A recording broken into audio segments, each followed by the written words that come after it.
St. Kitts and Nevis has once again called on the United States of America to consider ending the economic embargo against the Republic of Cuba.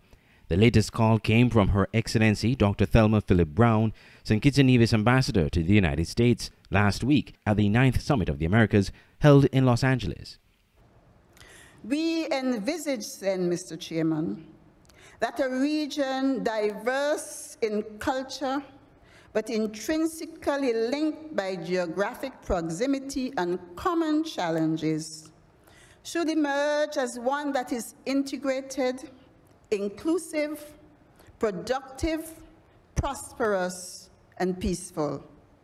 We further believe that each child born to every household in this hemisphere, be it one of the over 17,000 households in St. Kitts and Nevis, the 130 million plus or thereabout households in the US, or approximately 3.1 million households in Cuba, should be afforded an enabling environment to achieve his or her fullest potential to become a resilient, creative, and productive citizen, equipped to deal with our region's challenges, be they health, environmental, technological, economical, or governance-related.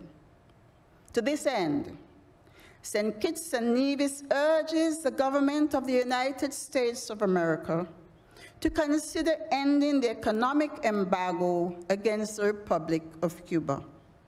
She suggested Cuba's assistance to countries in the Caribbean during the COVID-19 pandemic was very vital in their fight against the disease. She also made reference to support from Venezuela. Had it not been for Cuba, many countries in the Caribbean would not have withstood the onslaught of the coronavirus.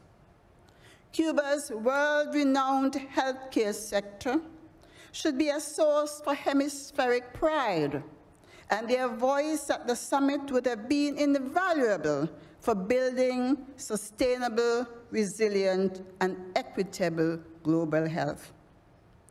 The same could be said of our brothers and sisters in Venezuela as we tackle an energy crisis fueled in part by geopolitical fights from another century.